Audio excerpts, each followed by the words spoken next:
No, that's me trying to open my eyes because like I have dead eyes. It's a good one for a comedy show. I like these pictures together. Yeah, it's like I'm sassy. I'm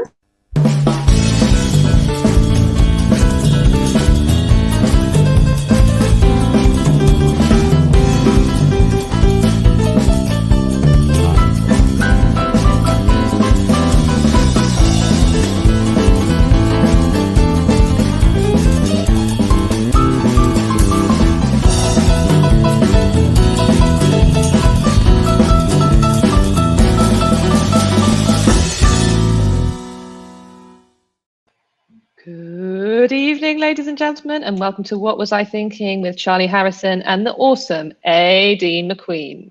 Hello, everybody. Hello, the world. Dean, how are you? What was the best part of your week since last week? What was the best part of my week was I got to see my sister again for the first time in maybe 4 months. And my sister bought a dinghy boat off Amazon for 100 quid with oars, and it just pushed it into the river beside her in Dublin. And everyone said she was mental, and she is, but you can easily sail down the river and people act like you're a celebrity if you're in a boat. They wave at you, they give you terrible advice, they just smile at you. So it's like being the queen. And that was just great crack. We sailed down to a friend's house, we got him to come into the boat as well. It was amazing, brilliant, just normal fun. Awesome. I did a canal boating holiday once, and it is, if you're so right, if you want to be famous, just get a canal boat, because people look at you, the looks you get, it's insane. It's amazing. Yeah. And people shout stuff out like, give it the full shilling and all this. I'm like, I don't know what you're saying, sir, but thank you so much. It was an amazing moment on a canal boat with Danny, and we had a small canal boat, and we're going down the canal in London, and this Rasta guy was like, it's a bit small, about the boat, because it was quite a small canal boat, and Danny shouted back, it's not how big it is, it's what you do with it. And then I was just sat at the top of the boat, just like basking in the joy of the banter. That's a top band. That's brilliant. That's literally top bands. Top band, yeah. Probably the best moment, best band moment for years for me. My best part of my week was I was walking down the street just outside my house in Edinburgh, and I saw this couple, and they were like kind of bent over, huddled over like that, and they were sort of nicely dressed. But you know when you're like trying to work people out, like, are they normal? Like they were wearing quite nice clothes. There was something a bit up with them. They both reared their heads, and I was looking at their faces, and I was thinking, are they on drugs? And there was definitely some kind of opiate sheen across their faces. And I mean, I don't know if you ever do this, if you stare at people and you're kind of studying them, are they on drugs? And then they kind of look back, and you're like it's a little bit edgy, because you think these people could be paranoid, they're on drugs. And then the girl just said to me, you're really pretty. Aww. And I went, thank you. And it was like a really beautiful, edgy moment turned into like the best day ever. Like to be catcalled by like someone's girlfriend is a new experience, and I think joyous. Yeah, so a good experience, but bad experiences. She was definitely on drugs, Charlie. Yeah, I know, but I was thinking about Namaste, like the kind of like the light within me sees the light within you. I was thinking like, I kind of, I've taken drugs before, like I get you. I'd like well connected anyway. Yeah. What was the worst part of your week? The worst part of my week was I ended up like doing some, my boyfriend was meeting his ex-girlfriend for the chat and exit interview. Hey, Colin. Colin. He was he was getting ready to go over to the house, like, and I was like, oh, he's going to go over to the house and drink, and it'll be all seductive and stuff. And I wanted them to meet during the daytime, but she was like, why would I meet you in the daytime? Just because you think I'm going to try and seduce you? And I'm like, of course I think that. But anyway, so she meets him at her at nighttime, and I started totally stalking her, like trying to find all I could about her on Facebook, going on Instagram, going through about 1,000 Instagram names to find a name that matched hers, finding a LinkedIn that matched hers, knowing that she worked someplace once in 1993, putting all the information together and finding photos of her. And at first it's so exciting. I felt like kind of Jessica Fletcher on ecstasy. But afterwards you just get this when the mission is over and you found them and you've compared themselves to you, you're like, what was I doing? Like, this is not helping anybody. This is so creepy. And yet it's okay. You know, and I've done that Yeah, sort of. we all have that before. inside ourselves, that natural investigator, that it feels right at the time, but so wrong afterwards. Yeah, and then now I have to, when he tells me stuff about her, he's like, oh, she liked oranges. Really? Oh, I have to act surprised. Like, I know nothing about this woman. Like, that's the whole hard legacy of it as well. So, yeah, it gave me a bit of a bad feeling in my stomach. I don't want to engage in that kind of behavior again. You know, I feel won. ya. That's that, you know? I feel you. What about you? The worst part of my week was, it's sort of, so I'm moving back to London in September, and I'm super excited about that, right? I live in Edinburgh currently. But other people, their reactions to me, and this is probably going to expose me as entirely, as my mother described me earlier, oversensitive, which I'll take. But I said to two separate people by text, two separate people, I'm moving back to London in September. And the response is, oh, I'm so sorry it didn't work out for you in Edinburgh, but it'd be great to have you back. Wow. It's just like, so the first time it happened, I was like, okay, like weird reaction. Like, but the second time it happened was last night. And it was like the last text that I saw before bed. And I couldn't help it churn around in me. Just like this whole idea that like, if I went to Thailand for a year, like people wouldn't be like, oh, I'm so sorry that it didn't work out for you in Thailand. Like, I've moved to a new place for a year and had a lovely time, but it's this whole idea that like anything that isn't permanent is failure. Yeah. And I know it's just a throwaway comment from people, but just seeing it, having it twice written to me, just made me feel a bit like, why has everyone got these fucked up? I don't know. Like I'm clearly like, it's clearly touched a nerve. So there's something in there that, yeah. It's the same a little bit. I was thinking about that. Why isn't everything that's not permanent not successful? I was thinking about this for two reasons. It's my parents' 40th wedding anniversary today. So they've been together for 40 years.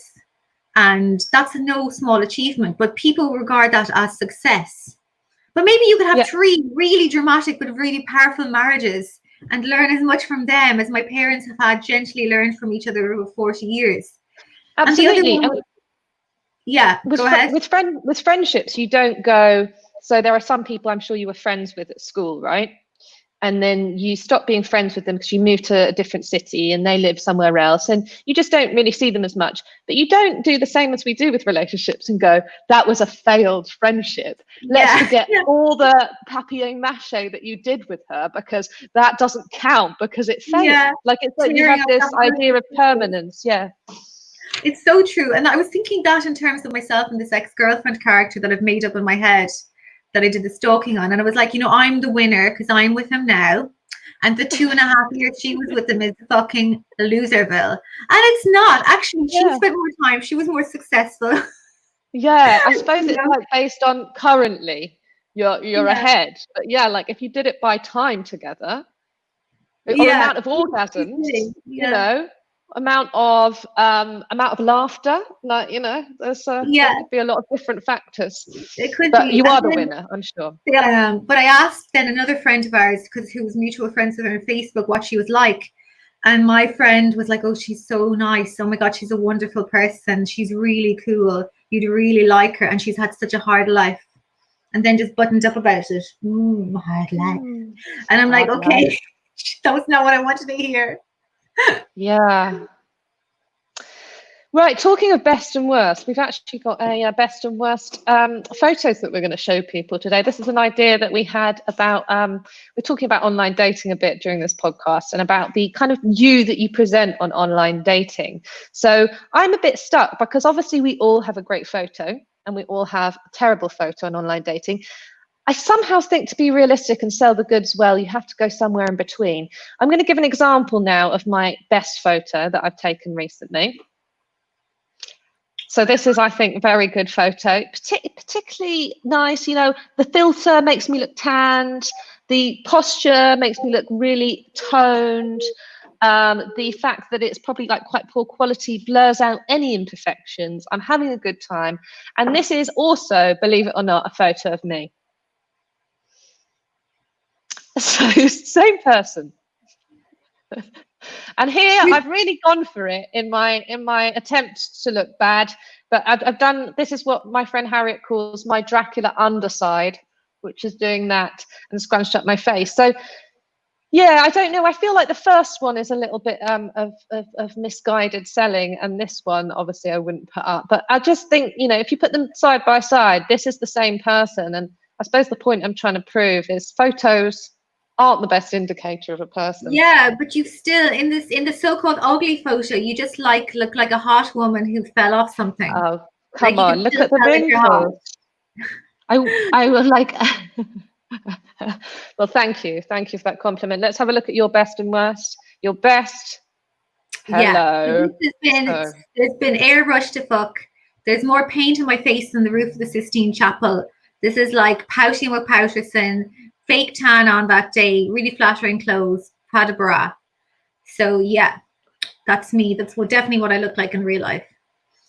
And it's I like the cheek sucked in. That's a very good look. I know I look like my own hot American cousin who might have done porn. That's who I look like. And next, your worst. That's not bad, actually, is it? It's probably, yeah, but I couldn't. For some reason, it's bad photo. It's you don't look ugly, but you do look haunted. Haunted is the word. Yeah. I feel like this is a woman who's sort of dealing with the spirits or something. She's sort of woken up after a seance or something. Now let's see them together. Yeah, it's like my granny has just told me she killed myself when I did the Ouija board, but my granny's still alive. That's even scarier. Amazing, yeah. Amazing. Yeah, I could still recognize the traumatic. A lot of men would prefer the traumatic looking one because, you know, easier to get the leg over there. She's obviously upset. Comfort tag. It's great. If anyone has any feedback about our photos, let us know. Who did the best contrast? Who's got the biggest gap between their ugliest or their prettiest self? Please let us know, Colin. What do you think? I'm going to talk to our audience now as Colin. We've got a guest.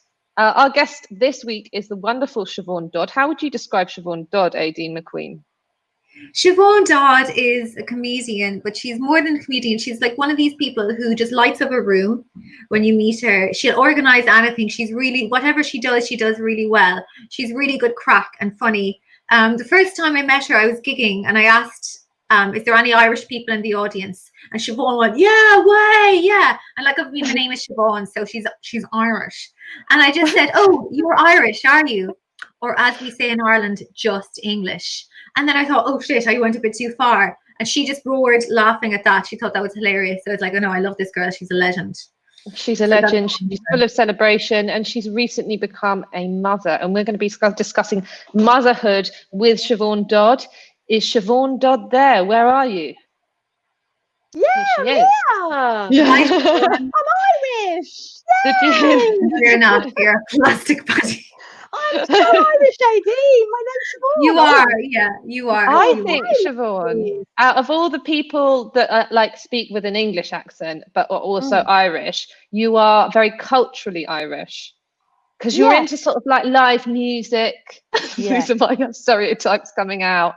You have a very kind of, you know, friendly attitude. Face? I think you do. Yeah, face. Yeah. Very about family. A lot of drinking, you said. That's right. A lot of drinking. Big drinking problem. Yeah. Yes. What was the best part of your week, Siobhan? Well, this one is tricky because I'm 13 weeks pregnant. Yes, you're shocked. And I did actually have my 12-week scan this week. So this is why I'm now out as a preggo, because 12 weeks you don't really announce it beforehand. So I met my unborn child for the first time.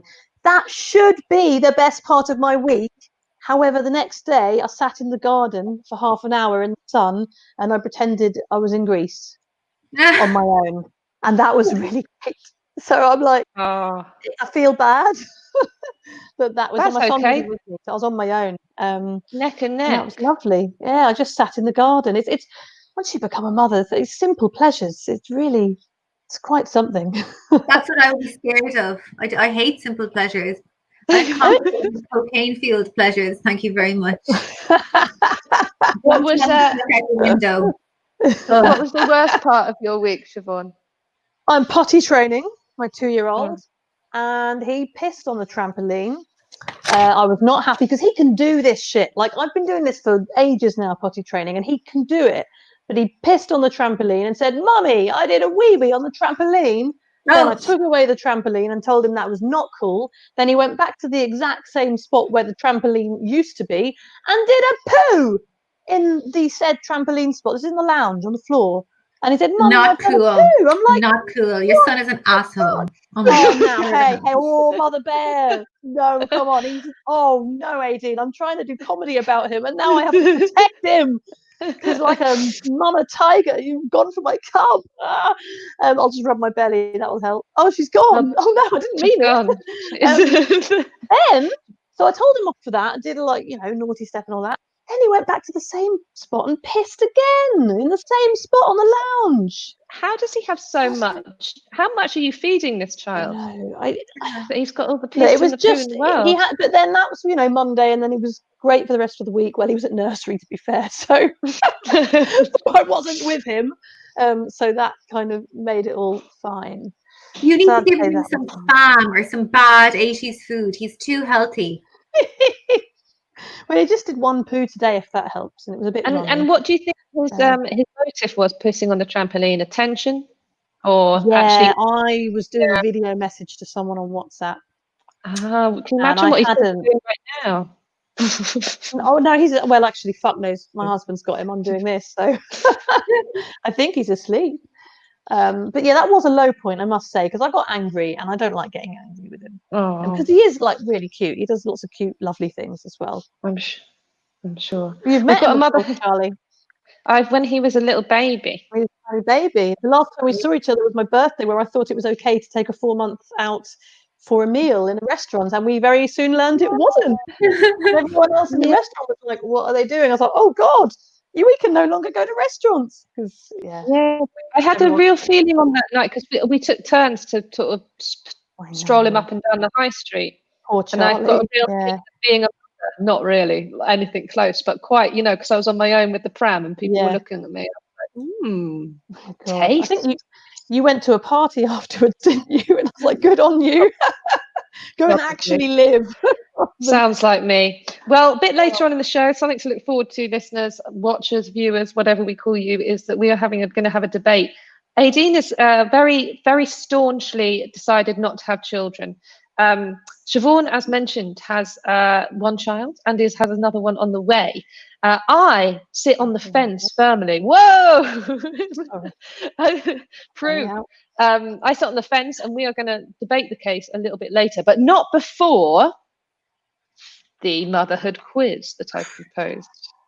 Okay. Oh, this is such a trauma for me because I hate motherhood, but I love a quiz. It's a trauma for me. You might change my mind, Aideen, and it's a bit late for that. Yeah, that's what I really hope. I really want to see my horse as well. Blimey. I want you to see back to the pole, Siobhan, where you belong, not taking care of kids. You want me back where? I just made a terrible joke about you getting back on the pole, and it totally backfired. You know, you make a shit joke and then people don't hear it, and then you have to say it again. This is just what happened now on my live podcast. Great. Anyway, live. There is no taking that back. Should we move on to the quiz? Yes. Motherhood quiz. How many babies are born each day? Siobhan. Oh, around the world? Yes. 7 million. 7 million? Yep. Every day? Yeah. Okay, Aideen. Yeah, Aideen, what's your... Let me see. 3.5 million. Okay, you're both overestimating wildly. That's like saying London. When you say 7 million, that's like inner London is being produced every day. Right. Every day is 360,000. Oh my God, I was 10 times out and I was still twice. It's quite hard with numbers that big. It's about 4 every second. She could blame it on anything. I just have to blame it on just being really racist towards people that have lots of babies. What is the mean age of a mother in 1938? Aideen. 20. Oh, sorry. Watch it, Shivy. The mean age of a mother in 1938. Yeah. 24. Siobhan? I'll go 22. Aideen, you're the winner. It's 26. That's 2 to Aideen. Because you'd have all those people who accidentally had their 17th child at 48. Yeah. And This is the first time mother. Yeah, first time motherhood. You're right. 1970. What is the mean age of the first time mother in 1970? Siobhan. Me. I would say by this time maybe 30.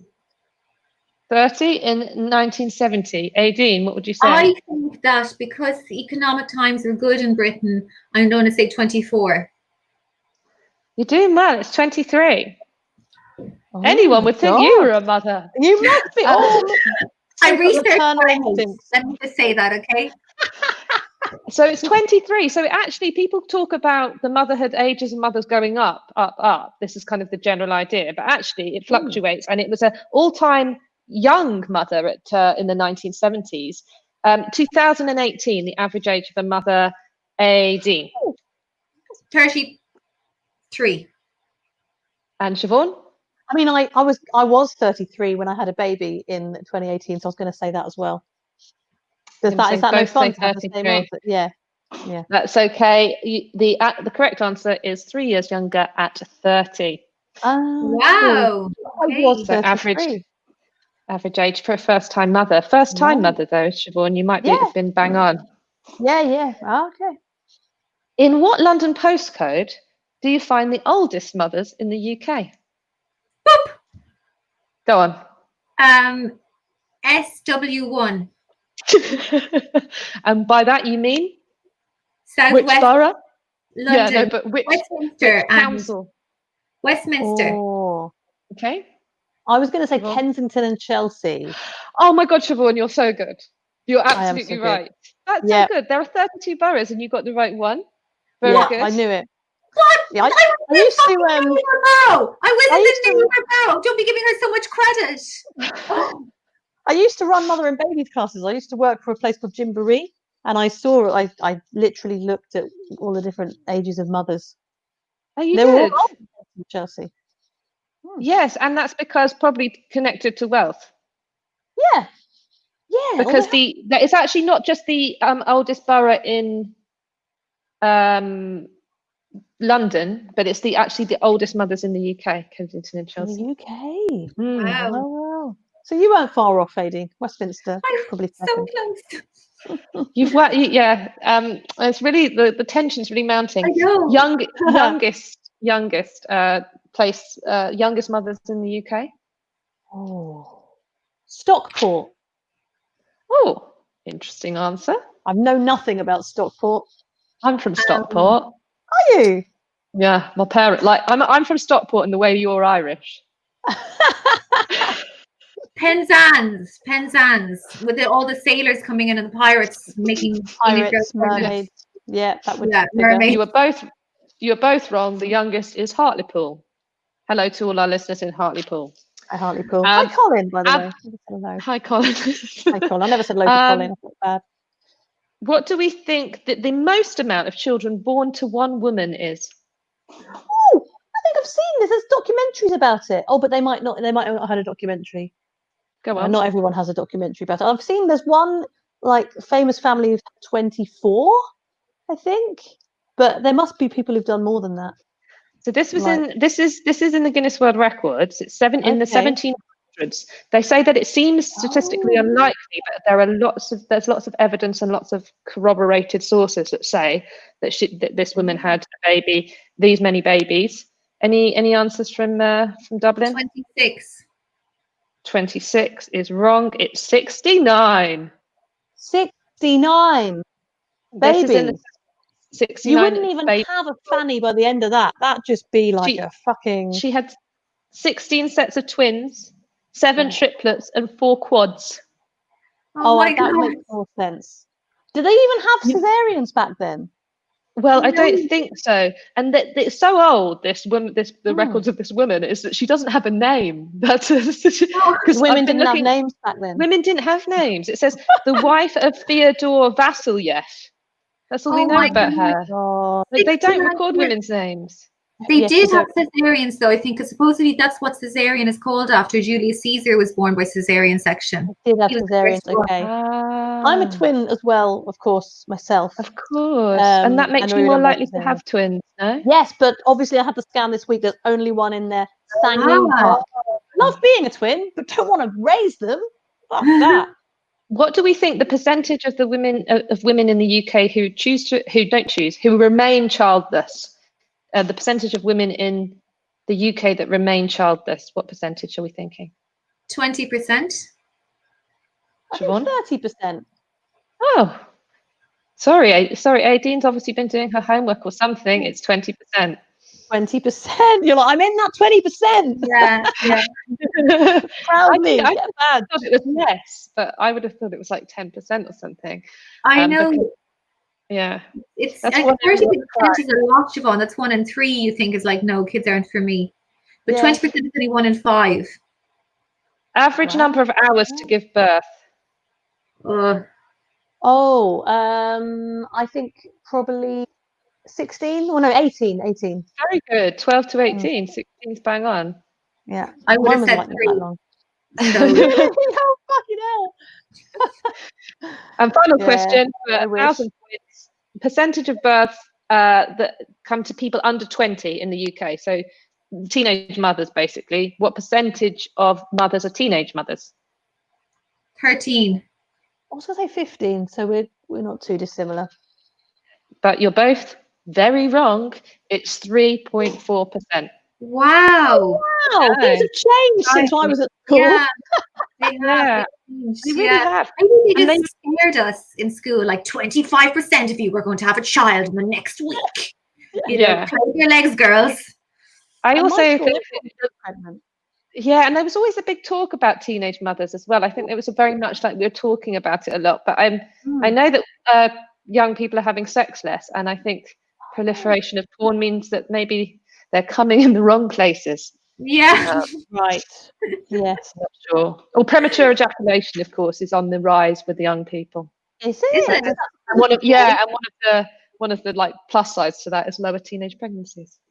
Why is premature ejaculation on the rise? Porn. Is that actually because of porn? Do you think that's? Well, listen, you're not talking to a scientist here, but there's a lot of things I've read about that. Dear. How do I save myself from this premature ejaculation?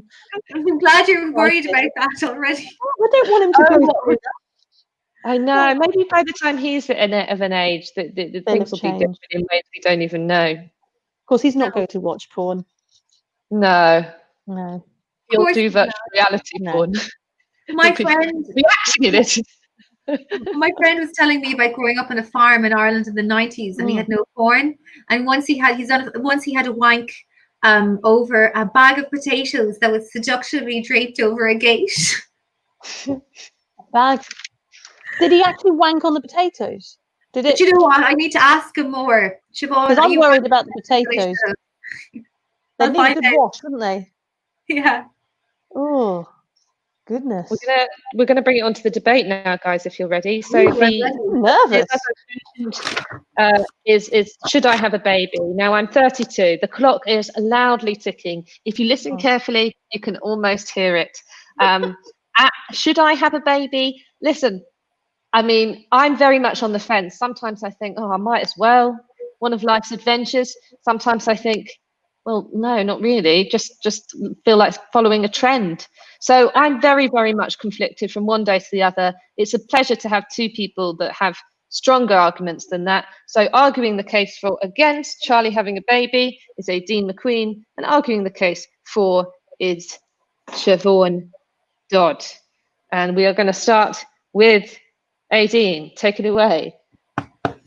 Thank you so much. Thank you very much, jury, members of the opposition, and all the people watching today.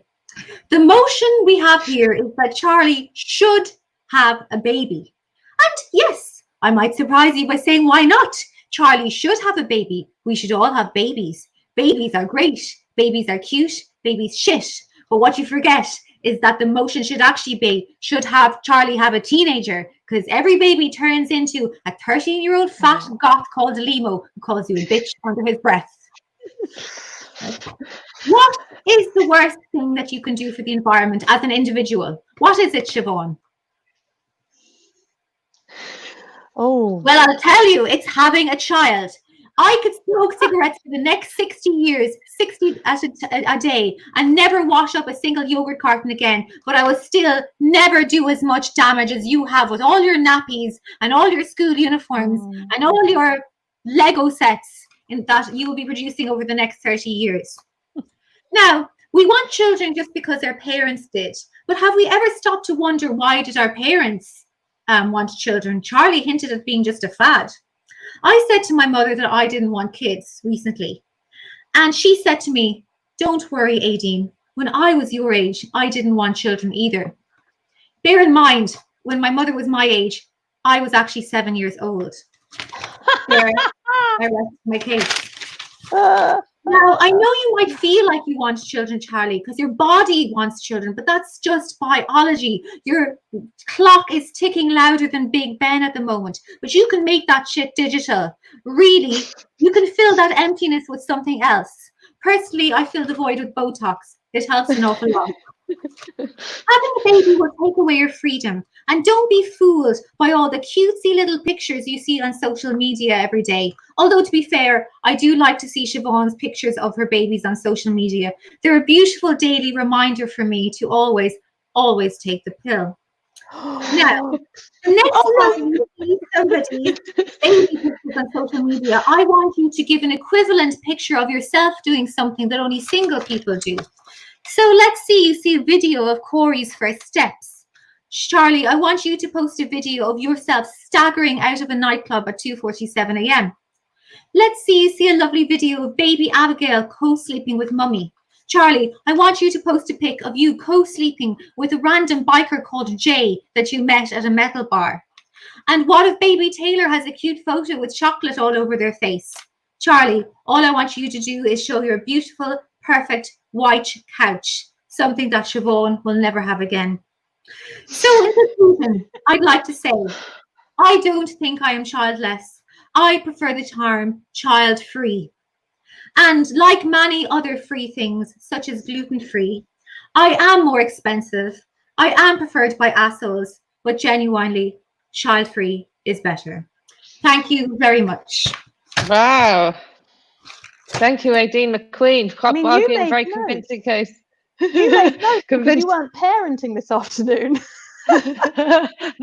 I was pretty impressed. I didn't realise it would be that well executed and well written. Thank you very much.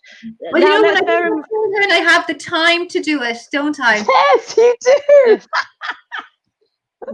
Let's now take into case that we did spring this debate on you, Siobhan, for our listeners, and that you have been raising, a child during the day. So we will take that into account when we hear your position. But your position is Charlie should have a baby. Please take it away. Well, okay. When you have a baby, and if you're a bit of an exhibitionist, you can legitimately get your tits out all the time and no one cares. Mic drop, done. Actually, okay, obviously, Aideen, you talk about freedom. Now, I was like you, I was really scared. I had so much freedom and I loved it. I was out all the time. But you do get freedom. It's a different type of freedom. I no longer have to look attractive because builders no longer wolf whistle at you. Instead, you get old women shouting patronizing advice like, you need more blankets, he's hungry. So that's like, I'm invisible to catcallers and sexual harassment, which is kind of liberating, even though I've literally got my tits out all the time. So that's really good fun.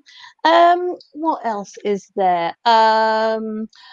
Being pregnant. There's a thing called pregnant privilege, and people don't talk about it enough. But with my first pregnancy, you get those little baby on board badges. I get on the tube, I stand up, I make eye contact with every single person there, and I will intimidate some motherfucker to stand up and let me sit down, and I got a seat every time, and I loved it. Obviously, with this pregnancy, I'm in a fucking pandemic and I'm not going on the tube. But instead, I'm getting my husband to do everything because I'm pregnant. So I'm pregnant privilege then. He brings me food. I mean, he did all that anyway because I'm fucking lazy. But you can milk it. You really can milk it. You can get out of doing quite a lot. And when I was pregnant last time, when I was like had a big bump, it was Christmas time and I dressed as Santa. Didn't even need a cushion, Aideen. See, no one thinks of these things, but it's an awful lot of fun. It's an awful lot of fun. I also dressed up as a man at one of my gigs and had like a beer belly. It was tremendous laugh. So that's just pregnancy. Oh, the birth itself, we had a really good playlist and that makes a good story. I needed to have an arse cushion for 2 weeks, but let's not. Yeah, that's the reason against, I suppose. Charlie, it's amazing. Breastfeeding is amazing. It's kind of a magical thing. Also, you can squirt milk up the wall in toilet walls. In pubs and restaurants, and that's really good fun. It's like what men do, though I assume. I've never had a penis, so I don't know, but I was doing that all the time when I was breastfeeding, and I very much look forward to doing it again, provided restaurants are open. Oh shit, is that even going to be allowed post coronavirus? What else? Oh, the actual baby. I mean, he's really cute. He's 2 now, and he's chatting. And yes, 1 minute he'll piss on the trampoline, but the next minute he'll say things like he'll pretend to be an owl and he'll go, to it, to woo, I love you, mummy owl. At bedtime today, we were reading a book about becoming a big brother, and he lifted up my top and stroked my belly and said, I love you, little, I'm your brother, hi, brother. Oh. And he started feeding my tummy milk. I mean, obviously I did have milk all over my tummy, which was awkward, but really sweet, just really, really cute. And it's kind of a bit like going camping. You know how when you go camping, everything is stripped right back down to the basics. Like you're kind of like, oh, I'm in a field and I have none of my usual comforts, but this is strangely fun. It's like Glastonbury, but with less alcohol and less mud and music. Actually, quite a lot of mud because of all the shit. It's kind of liberating. Suddenly, everything that you enjoyed goes right back down. And like the first 3 days are so mental that I remember the first time I came downstairs and watched a telly program for half an hour and ate dinner. I was like, this is amazing. So it's that sort of shit that you take for granted before you have children. So it really makes you appreciate every little thing. If you ever need a reset button, like you really need, like, don't go on some sort of Buddhist retreat or whatever like people do, or rehab. Just have a baby. It's great. Just, it liberates you, it resets you. Yes, it's hard work, but it gives you a new sense of perspective in life. And you get to see the best bits of yourself come out with a little person. Example, my son will pick up any long object and pretend it's a microphone and sing. I mean, I think I had it won at the getting your tits out all the time, to be honest. Do you know, fantastic, and I was just so glad that you said microphone then and not something else. No. He gets a toilet roll holder and he's like, mic stand, and he'll just do a whole repertoire, which includes Meatloaf, by the way. I liked your favorite argument for mine, but the least convincing was that it saves you so much time when you're dressing up as Santa Claus. Like, Siobhan, it tells you the kind of magical life that you lead, that this is a consideration, that you do Santa a good 5-6 times a year, and you're fucking sick of getting in and out of that outfit. And just this year, thank God. Yeah. That's what you need. Yeah. Great. And I think you can dress as an avocado as well. I didn't do that last time, but I sure will do it this time. Obviously, I'm not going to be leaving the house because we're clinically vulnerable, so we can't go anywhere now. But have me on your show again dressed as an avocado, and Aideen, you'll be like, damn it, I wish I had an avocado belly as well. So I mean, I learned a lot. I need to. Yeah, I will. I mean, I wasn't expecting that from you, Siobhan. I thought you might just. Neither was I. I mean, it was incredible. It was. I sort of felt like, you know, Aideen had a lot of arguments there, and I thought, no one's going to win over that. And then you just came in and you sort of got this energy coming from you, this sort of pregnant energy. I've never heard of pregnant privilege before. And that was an insight. The Botox comment from Aideen sort of scared me a little bit. But I did think we had some very, very salient points, you know, about not being pregnant, about kind of, you know, living life on your own terms. But to be honest, on balance, just from the way I felt and the vibes that I got, I'm going to have to say, I'm going to have a baby. Yeah. Now, are you So if anyone would like to impregnate Charlie, just her, you can follow her on Twitter, Instagram, or just Colin? follow her down to the Colin, local. I was going to say, is Colin listening? Colin available for impregnation Impregnation. duties. I would say, though, sorry, I should have had a little disclaimer. Fuck it, I mean, single parents, massive respect to them. I don't know how the fuck you do it. Like, also, you get, I think there's a lot of useless men around, I've heard, who don't do anything. I think those sort of prehistoric dinosaurs still exist. So don't have a baby with one of them. You've got to have a baby with someone who's going to do stuff. Your camping analogy was very, very good. Never heard it described like that before. Yeah. And I suppose, like camping on your own would be quite hard as well. Yes, so don't go camping on your own. So I don't know. I don't know what your love life is now. I haven't had that chat with you. No, you haven't. It's top secret. Okay, that's next week. We're going to. I'll be pregnant next week, obviously. But we're going to be discussing, other things about love life. We're up to about a 40-minute mark with our podcast, which sort of brings us near to the end. It's been insightful. I've learned so much. I'm going to watch it back for more tips. I'm going to play it and think, wow, what a brilliant thing you've done helping me in an important life decision. Yeah. Amazing. Yeah. Thanks. Although there might be times when you're sleep deprived and you'll blame me, which would be a shame. But don't worry, there's other times where you'll be like, this is great. So any kind of takeaways, any tips from the top to leave the show with, girls? My tip from the top is get pregnant. And also, what was the other tip? Did I learn anything else earlier on? Don't stalk people on social media. Any tips from the top from you guys? My tip from the top is I'm going to hang around with the 20% of women who are never going to have a child. So I can just surround myself in a bubble of no pregnancy and it'll be absolutely fine. How are you going to find that? You're going to start a Facebook group? Yeah. Set up a Facebook group. The 20%. Yeah. 20%. Get t-shirts. Like 20, Barren Lives Matter, I'll call it. And it'll all be like, table for one, thank you. And then I'm going to apply for maternity leave for my inner child.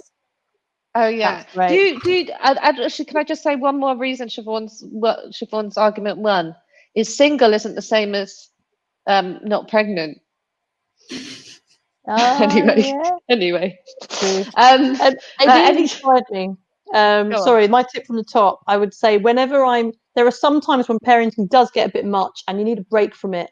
And, it's good to have rant with other mums, and other mum friends are amazing. But I actually really appreciate the 20% and having friends who I can meet up with and we can talk about something else. Like they might have exciting love lives that I can hear about. And I'm like, yes. So my tip from the top is I'm going to hang around with the 20% and probably AD. I will call AD when I need escapism from motherhood. Can you do me? Want to hang out with you? I'll tell you some awful story about a gangbang I had in Leeds or something. Amazing! Oh my goodness! Yes, let's save that for when the second born comes along. Awesome. Oh, totally. Yeah, you'll be like, I'm so glad I took this life. I make people feel better by the fact that my life is so mixed up. That's how I am. Thank you. Well, that's us wrapped up for the evening. Do tune in next week, Colin, because we will have another guest called Carmen Ali. You know Carmen, Siobhan. Oh, lovely. You'll be coming on, and we're going to be talking about striptease, so you won't want to miss that one. And I'll be talking about my upcoming birth of my new child, which is very exciting too. Thank you so much for being here. Oh, that's just us, me and you. Aidine's had enough. She's very busy, back-to-back meetings, all locked down. It's been a pleasure having you on the show, Siobhan. Thanks so much for coming on. Thank you very much. Loved having you. You were epic. I loved it. I had a really great time. Thank you, Colin, for watching. Yes. Good night, everybody. Bye-bye.